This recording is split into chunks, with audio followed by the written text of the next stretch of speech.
Al, I am so honored to have you on the show today. Thank you so much for spending this next kind of 45 minutes with me and the listeners today. So, for those of the people listening that don't know who you are, give us a little bit of an intro. Happy to, Candice. It's great to be here. So my name is Al D. I'm the founder of The Edge of Work, which is my talent and leadership consulting practice. I spend most of my days speaking to, advising, and coaching leaders and organizations on how to develop the skills they need to lead effectively in a constantly changing workplace. And I've been running my own practice now for about 4 years. And in addition to that practice, I also am the host and editor of the Edge of Work podcast and newsletter. And I also am a podcast host, and I explore the intersection of the future of work, talent, and leadership, and have been doing that also for about 4 years. So needed. I love it. And of course, we'll add all the links and all the good stuff in the description. All right, Al. Now, as I will always say, my favorite part of the show, we're going to travel back to young you. I don't know how old you were when you earned that first dollar. How old were you? What did you do? I love this question. I used to ask a version of this on my podcast. So the first, we'll call it quote unquote real job, was when I was about 12 or 13. I was a caddy at a country club. For those who are not familiar with the game of golf, caddies are individuals who will carry around the clubs of a player and walk them through the course, and in some cases show them around, help them navigate, things like that. And at the time, I took the job partially because one of the benefits of being a caddy, in addition to getting paid, was that if you caddied a couple times a week, you could play the course for free. And at the time, golf, I was getting into the game of golf. I thought, well, what better way than to, in addition to getting a job, getting a chance to get to play for free, because golf can be expensive when you're a kid. So it was truly love at first sight. I loved that job. Outside of the job I do today, it was probably the best job that I ever had. And I think it also just came to me at such a critical time in my life. I was 12 or 13, I was a teenager. You're just in a very formative set of years where I think it did a couple things. One, it brought me out of my shell.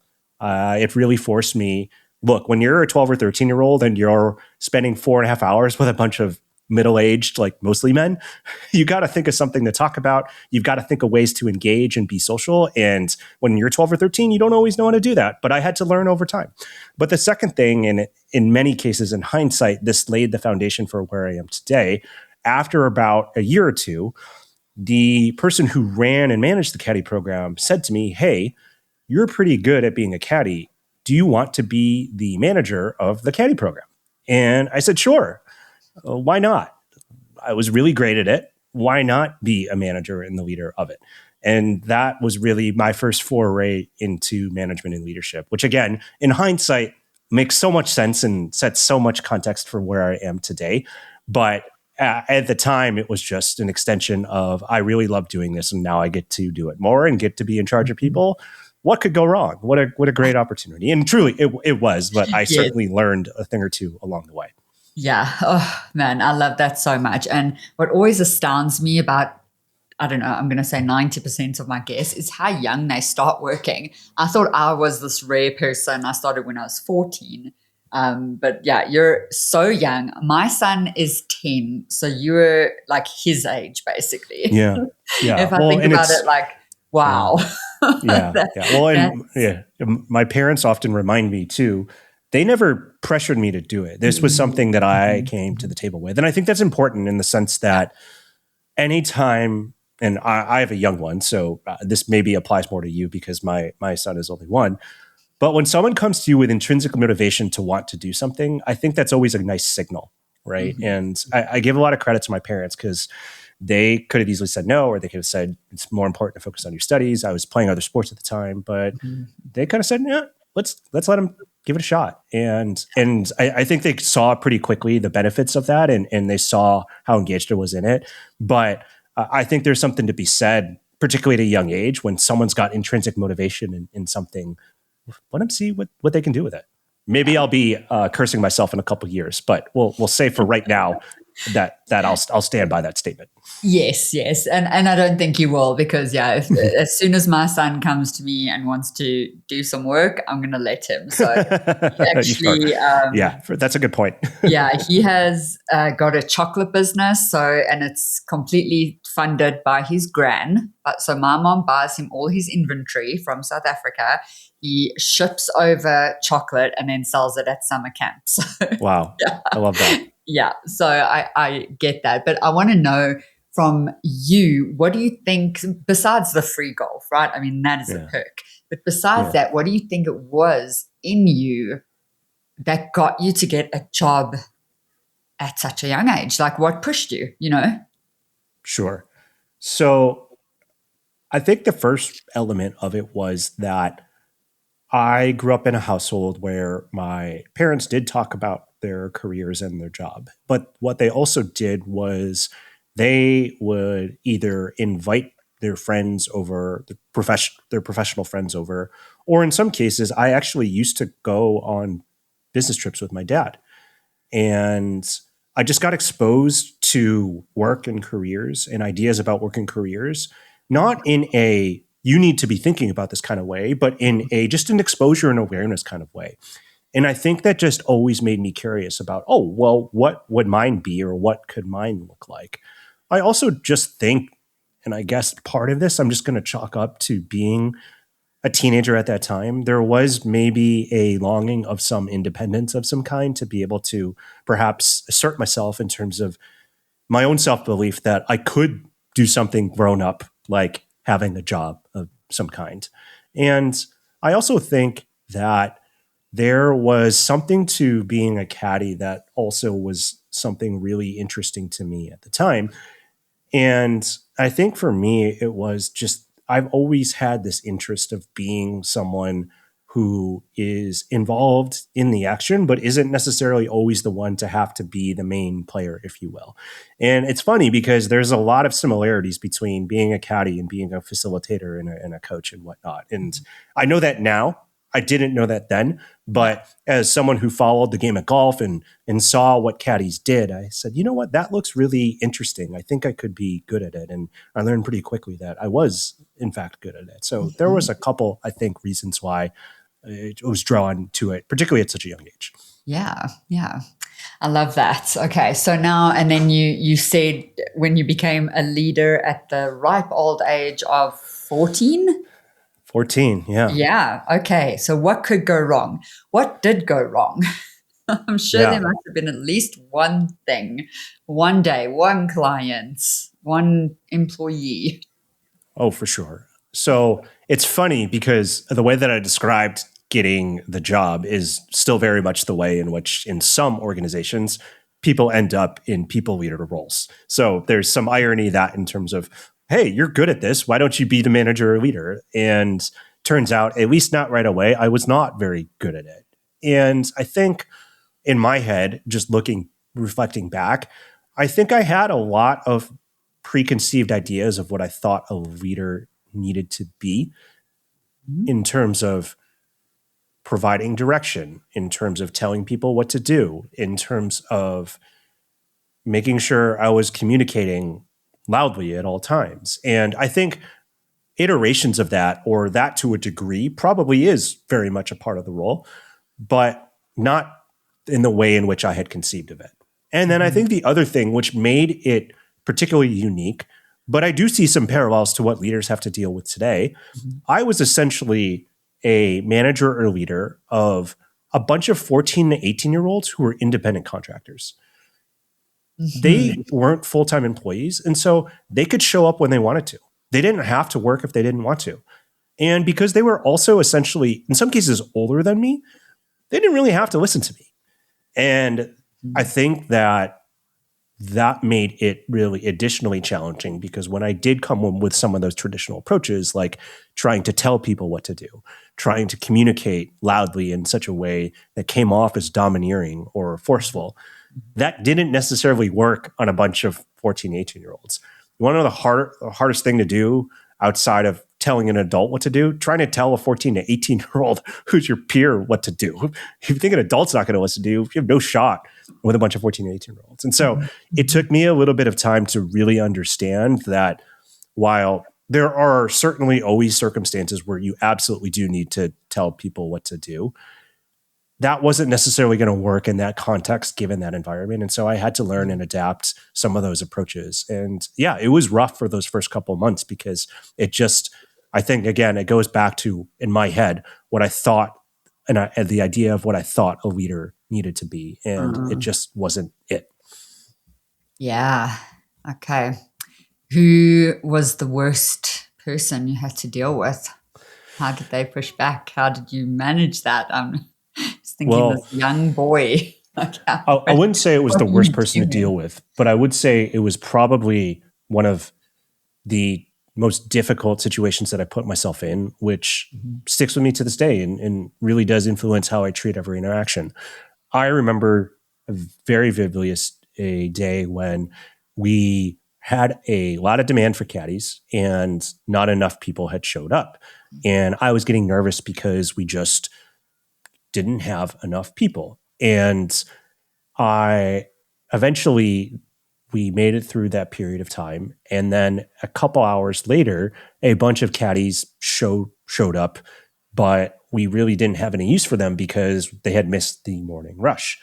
And so when those people came in, I was already not in a great mood. And I was being pretty short in general, just in terms of my attitude and my communication style. And so one of the people came in and said, "Hey, I'm here. I am ready to work." And I kind of like brushed them aside and just said, "Hey, it's great you're here, but don't really need you now. I could have used you earlier. And why can't you just come in when everyone else comes in? And why can't you come in during the periods of day when we really actually need people?" And they said to me and shared with me, "I'm really sorry. Someone in my family got shot yesterday, and it took me a lot longer to get the ride I needed in order for me to make it here." And that was a really profound moment. The thing I should add about this is that the caddy program itself, about 80% of the caddies in the program came from the inner city of where I grew up. These were people who had never been exposed to the game of golf before, but part of why they had created this program was to give them opportunities that they would have not gotten otherwise, give them a chance to build life skills that were really important, and get them exposure and opportunities that they could have got on their own. In many ways, the world that they came from was very different than the house and world that I had come from. But that experience taught me a really important lesson, not just in empathy, but really also in making sure that you're there to listen and to understand versus just always launching in what you want to say.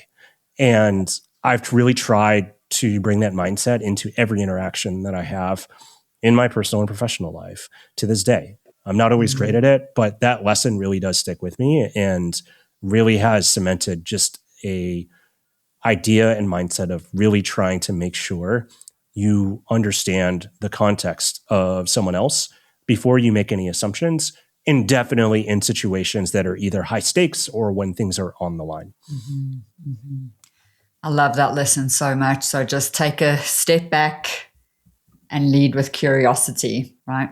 That's huge. Yeah. Yeah. Thanks for sharing that.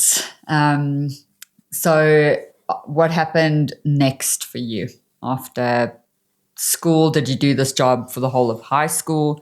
Did you go off to college? Yeah. So I did the job, or I started it in middle school and worked it throughout high school. Eventually, I left to go to college. I went to Boston College, where I did my undergrad, was a business major, theology minor, and I did what every business and theology student would do, which was I went into the world of management consulting. That's a joke for anyone who's out there who can't see my expression. But what I learned, or what I thought at least at the time, was I liked working on teams. I liked business. I liked solving problems. Consulting seemed like a really good place to start. And I think it was. To this day, there were so many things that I learned when I worked at Deloitte for the 6 or 7 years that I was there that I can attribute to my time spent when I was there. I had an overall great experience, but it was absolutely very challenging in terms of it was the first job, it was working in the corporate, it was adjusting to the post-college life. But eventually I really did settle in. And I think that a couple things that stick to me to this day from that experience. So number one of the cool things about working in consulting, or at least at the time and where I was that it did, to a certain degree, it didn't matter what level you were at. If you came up, showed that you had good ideas and that you could work with other people, you could find ways to contribute regardless of your level or your background or your pedigree.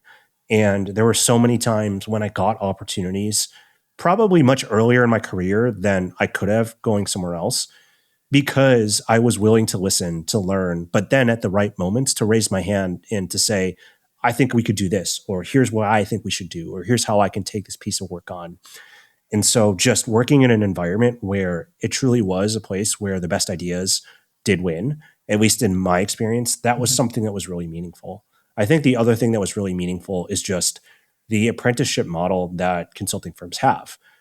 It's in their best interest to get their youngest talent capable faster, because it means that they can take on more work that frees up people who are more experienced.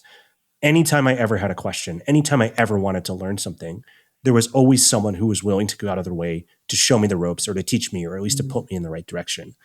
And from a learning perspective, I think that really accelerated a lot of the things I was able to do, because there really was never an excuse for something that I didn't know how to do, because there was always something, there was always someone, there was always a resource. And then last but not least I was fortunate in that I actually worked for a number of leaders who I really respect and still am in touch with to this day, who I think they saw something in me. And not only did they see something in me, but they went out of their way to create space for me to live into that. And I think there's something powerful when someone can see you for who you are, and something even more powerful when they go out of their way to try to bring that out of you and to try to use their power, their privilege, their resources to enable you to shine. And to be fair, to their benefit, I was able to do some pretty good work and make some pretty valuable contributions that made them look good and, quite frankly, made them money. But more importantly was their willingness to take a bet on a young kid who maybe didn't check all the boxes, or in some cases wanted to do things that were slightly different, and just kind of being like, you know what, I see where you're going with this. I'll give you some air cover and I'll give you a little rope. And I just want you to be you. And I'm forever grateful for that. I love that so much. Those leaders make such a huge difference. And I think your point about seeing something in you and just giving you that rope, that's so hard as a leader. It's so even rare, I dare say, that leaders feel even empowered to do that for someone. For sure. But and I think it maybe, and you can keep me honest here, that experience, though, in many ways, on the good days of what you and I both do for a living, shows the power of what's possible with what we do in terms of believing in someone's capability, and that they can raise themselves to that capability, either because of their intrinsic motivation, their desire to learn, as well as certainly the support of other people. And there were so many times when I feel like, particularly at those points in my career, I was able to do that a little bit on my own, but because I knew that there was someone on the other side who was saying, I believe in you, and like, you got this. And okay, here's some coaching, or here's some guidance, or here's some resources, but that really meant a lot. And so I think on a good day, that's the best of what our profession can do. Yeah, absolutely. I 100% agree with that. That is definitely what brings me all my joy, is seeing someone for sure that you're like, oh, I can just see this for you, and because you have the lived experience or whatever it is, you can just see that this person has the right attitude, has the right, approach, all of that stuff. Yeah, I really want to help you. So yeah, I love that. So tell me some of your harder times. So, it definitely couldn't have been all, sunshine and rainbows. I was in corporate for 10 years, and I feel like I had a very similar experience to you. It's also given a lot of rope. My manager, I always say, gave me, a shove with love, but definitely a shove when she believed in me. She was like, go do it. There was no softness, but definitely some hard days. So share some of those with me. Yeah, there's one experience in particular, and again, it still lives with me to this day. Both the challenging parts and and the positive parts of it. But it was in my first year. It was probably within the first 6 months.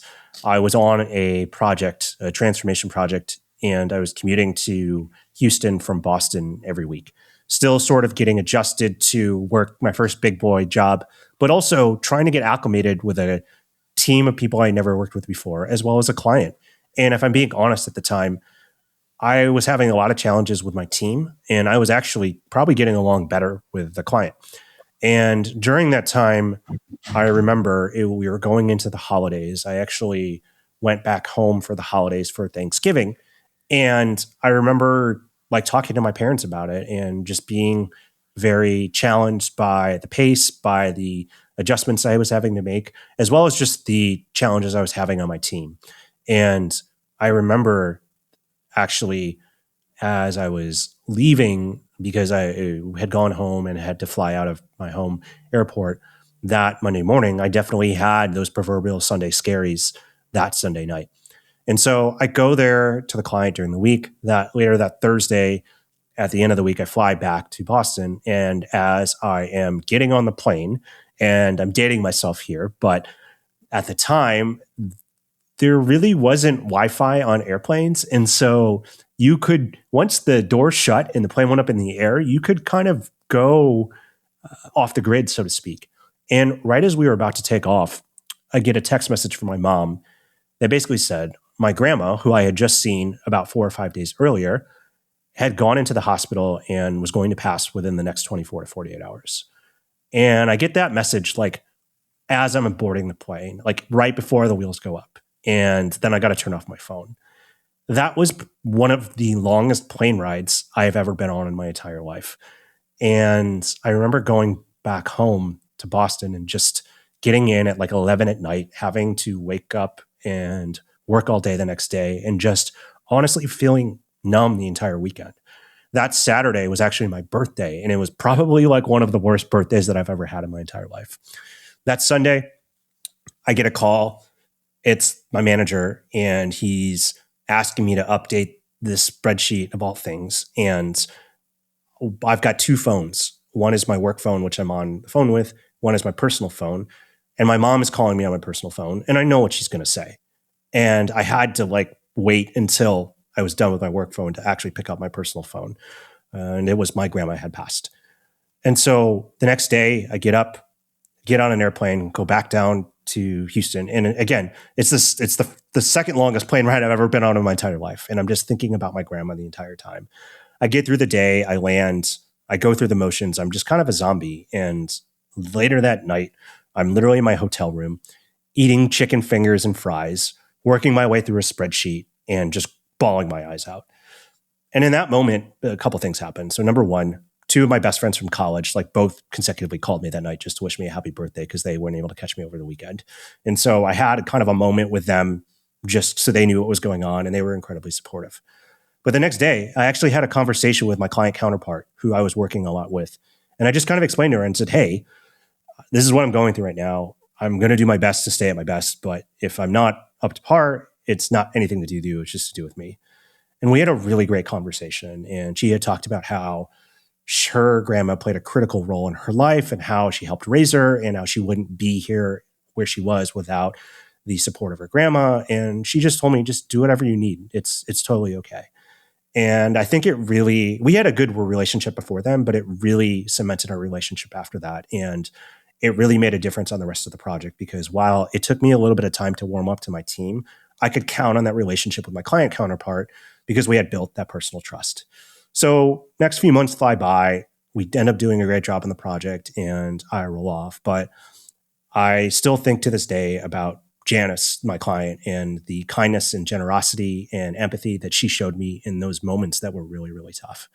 And I think about that and also the lesson about empathy that I learned being, back when I was 14 or 15, trying to be that tough manager or leader. And then I contrast that with the kindness and empathy that Janice showed me. And those lessons really both stick with me to this day in terms of how I try to show up.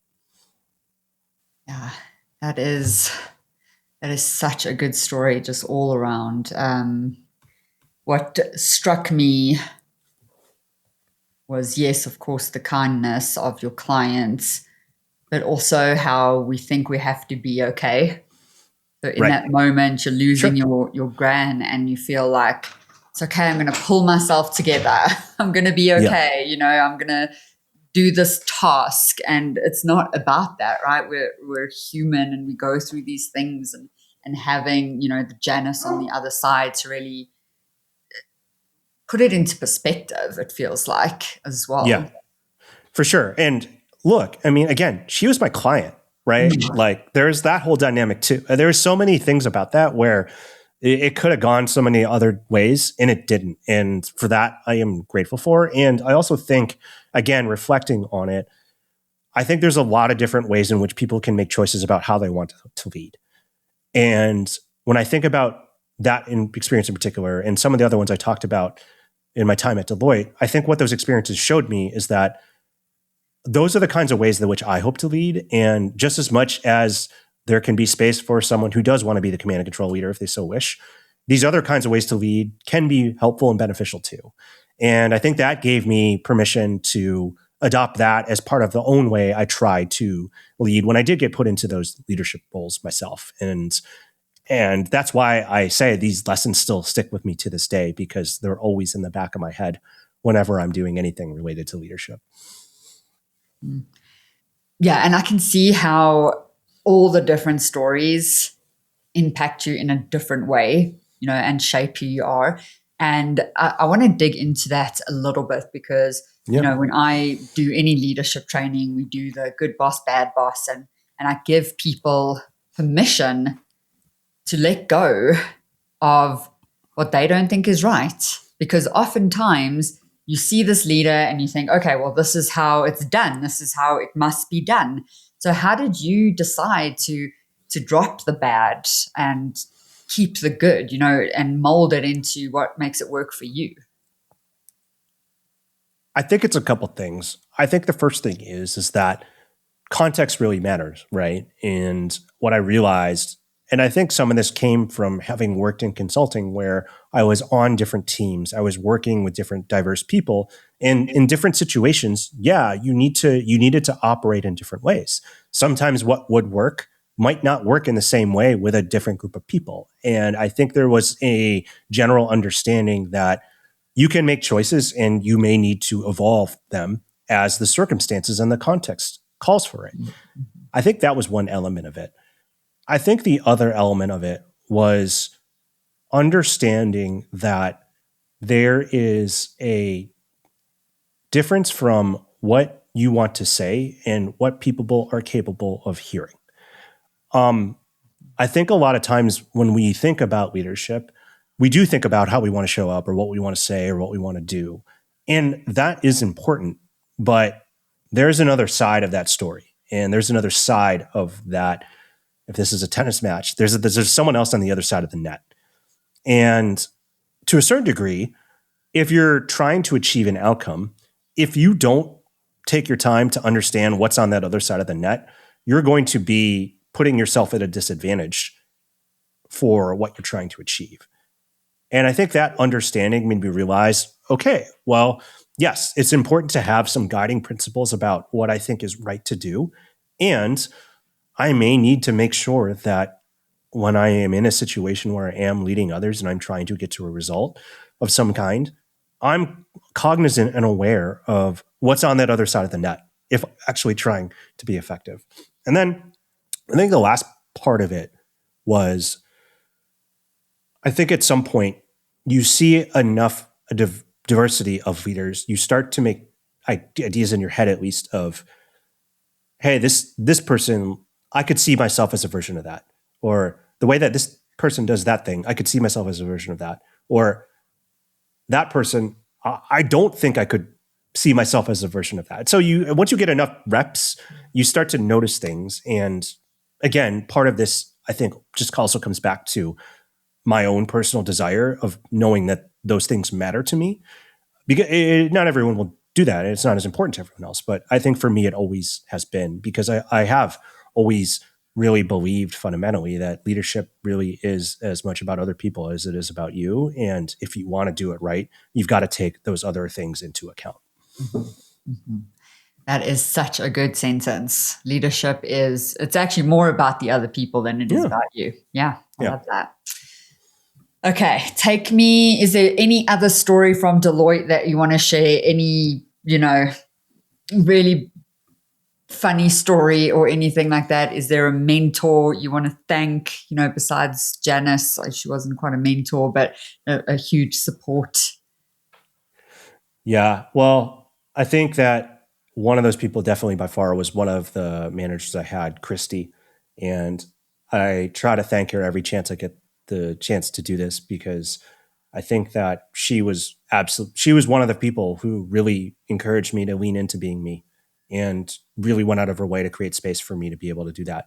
And time again was always the one to try to open doors so that I could continue to thrive. And not any one instance in particular, but I just think in general, you remember those people who make those experiences happen. And that has definitely been something that I've tried to keep in mind too, is I'm fortunate that I'm in a position now where I can do that for other people. And again, when you've had that done to you and you see the benefits of it, it's hard to unsee it. And it's hard not to ask yourself, for me, in my case, of how do I find ways to take that and to make that real for me and some of the people that I'm working with or that I'm trying to support. So in many ways, it starts to become almost like a self-fulfilling prophecy of what you continue on with.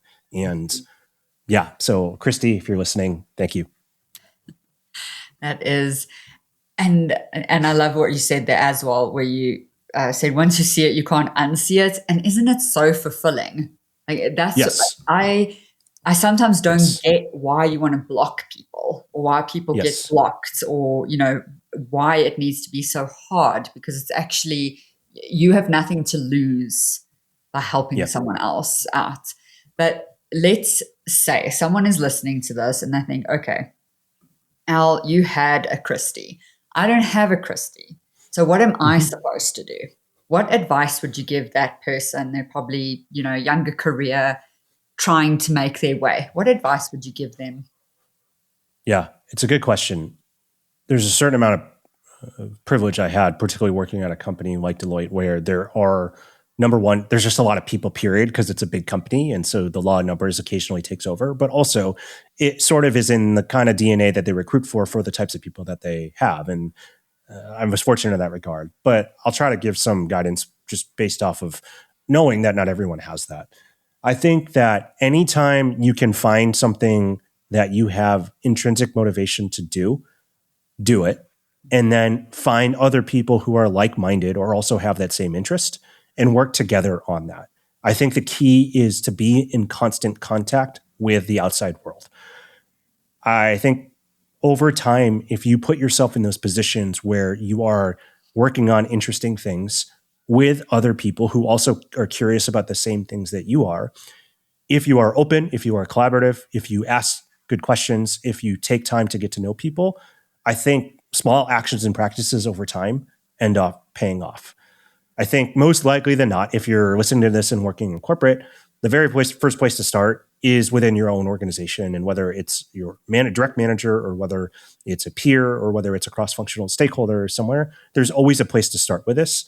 But at the end of the day, I think what it ultimately comes back to is trying to find those things that you genuinely are interested in doing, finding other people who also share that same interest, and engaging with them. And I think everything starts from there. And that could be personal related in terms of hobbies you have outside of work, but that could also be professional related, whether it's related to your profession or the role that you're in or the function that you're in or the industry that you're in. There's all sorts of different cuts.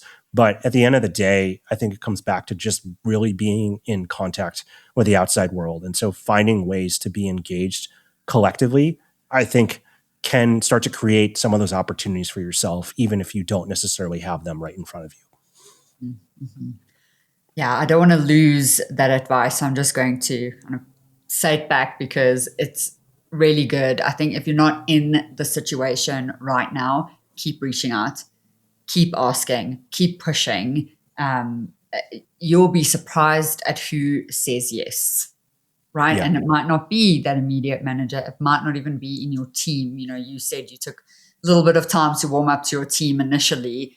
And, what if you just, oh, this is a bad team. I can't, put up your hands. You wouldn't be where you are today. So yeah, excellent advice. May I share a quick story just in case it's helpful to anyone out there? So later on in my career, I had started at a new company, and because I was new, I didn't know a lot of people. Granted, I was a bit more senior, and so I wasn't as worried that I wouldn't have the relationships. It was more of I didn't have the relationships at that point because I was new. And one of the things that I realized was I needed to go out and meet those people because I worked in a large organization. It was a fast growing company. I needed good relationships and a network to be able to get opportunities. So one of the things that I did was that I knew that there were other people in the organization that cared what I cared about. And that at the time, one of those topics was the topic of digital transformation. So what I did was I started writing an internal, I'll call it a newsletter, but it was essentially a Google Doc where I would write some interesting things that I was doing that week, as well as included a few links to articles that I had read that I thought were interesting. And every time I met someone who was in that line of work, I would just say, hey, I write this Google Doc every week. You can see the past editions. Would you be interested in seeing it? And basically, over the span of like 3 months, it started getting read by like a couple hundred people. And it helped me start to build the relationships that I then would need as I was trying to get a lot of other things done in my organization. And so I share that story just as an invitation. One, if that resonates with you, you certainly can copy it. But it also goes to show you that that didn't really take that much, right? It took a Google Doc and some reading. Like that's not like, those are not massive, things. Yeah. But that's why I also share it, because there's probably a version of that for anyone who is listening to this. It may be very similar, it may not, but these things don't have to be massive lifts to get started.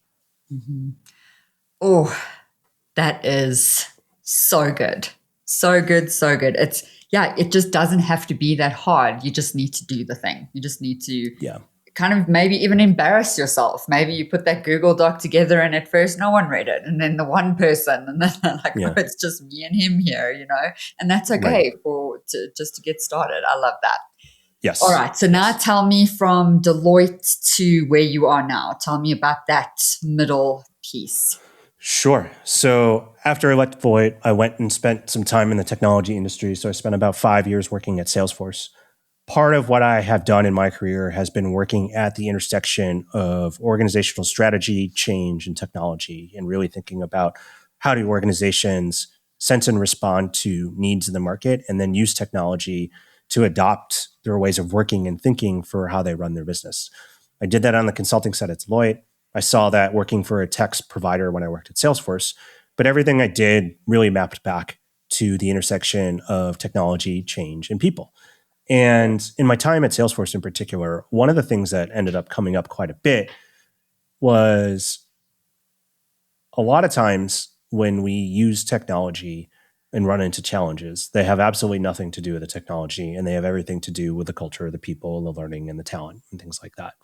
And so as I started getting into more of that work, one of the other things that I did at the time was I started getting more into kind of the training, coaching, and facilitation world. And I loved it. I fell in love with it. I really enjoyed it. I started my own side hustle, doing some coaching and training outside of my day job, and grew that a little bit more each year and each year, until the pandemic came, when my side hustle started to blow up in a positive way as the demand for virtual support for leadership and training started to grow through the roof. And eventually I got to the point where I realized the things I was doing outside of work were more exciting and more intrinsically motivating than what I was doing in my day job, which I very much liked, but I just realized my energy was always gravitating towards my side hustle. And eventually I got to the point where I realized, you know what? I want to build a business around this. So eventually left corporate, went off on my own, founded The Edge of Work, and have been running my own talent and leadership consulting practice for the past 4 years, where primarily work with organizations to speak, consult, advise, and teach around leading change and navigating change and helping leaders build other leadership skills they need to be effective in the workplace today. So that's a short summary with a couple of the pit stops that I've been through along the way. And I think I said this earlier, but a lot of these things make a lot of sense in the benefit of hindsight, in terms of I can certainly connect the dots now, but I don't know I don't know if I ever would have told you that I would have turned my side hustle into a full-time entrepreneurship Yeah. gig, but I'm certainly glad and grateful that I did. Yes, yes, because you were on the traditional path, right? You did your Very much. degree, you did Yes. your Deloitte, you did your Salesforce, so you were on the corporate train. So that's a very interesting switch. Yeah, not many people do that. So in terms of even corporate career, business, what I want to ask you now is, what are we not speaking enough about when it comes to building this career, this life, this work life that we actually enjoy? You know, you mentioned the Sunday scaries earlier, and I'm of the opinion we should never have that. Like, we should love our work on Monday and be so excited. What do you think it really takes to have that in your life? I think it's important to remember that we'll just call this idea of careerism. It's only been around for a very small period of time in the broader context of civilization. And I say that because I think a lot of times what governs some of these thoughts maps back to our worldview of what we think a career is. And just like we've been around for a long time and careers have only been around for a small amount of time and even in that time, it's evolved quite a bit. We can choose to let go of what those key preconceived notions are and choose new ones about how we want to define what we think a career should be. And I think the reality of it is that I do think work is changing. And just as work is changing, we probably all collectively could evaluate and think about if the models we have for how we think about all the other things that make up what's in the workplace need to adapt and evolve too, including, but certainly not limited to, how we think about careers and what that should mean. I think for me, one of the things that I have come to the reflection of, and I would say conclusion of, I think the thing that is unique today about what a career is that it is deeply unique and personal. And that is the invitation, not necessarily to hold on to what collectively you think a career is, but how you want to define it for yourself. And I'll be honest, that actually takes more work. It might actually be easier to just take the mental model that was given to you. But what I will say is this, for an N of one, as someone who went through and did that work, I'm really grateful that I did. And I really believe that even if this isn't what I do forever, that I have the confidence that if I need to evolve my model on it, I could do it again. And I'd be just as content with it. If anything, because at least for now, what we do in our work takes up a decent amount of our time. And I just think it behooves ourselves to think about, if we're going to be spending time on anything, how do we make sure that we at least walk away feeling that if we have the ability and privilege, that it was a good use of our time. And so that's kind of how I would think about it. Mm. Yeah, don't get stuck on the train. Just because you're on the train doesn't mean you have to stay on that train. You can get on another train. So Right. yeah, Right. yeah, that is a good mindset shift, or kind of, and I don't want to say throw the baby out with the I know. bathwater, but you don't have to stick to what was given to you. Yeah. Right. Yeah. Yes. And look, it's easy for people like you and I to say, particularly on a podcast where we can just say it, can make it sound like it's easy. It's not. It's not easy. And so, but again, as someone who's gone through it, I can tell you that whatever you come up with, I think as much work as it is, it will be worthwhile, if anything, only because it will allow you to have your imprint on it. And I think that will mean something more to you than you might be able to maybe understand in this moment right now. Yeah. So, Yeah. Quickly, because I know we're coming to the end of the episode, but what gets you through? So in times of doubt, you're running your own business now for 4 years. What gets you through those days when you're like, I am on the wrong path. This is not working out for me. You know, how do you keep going?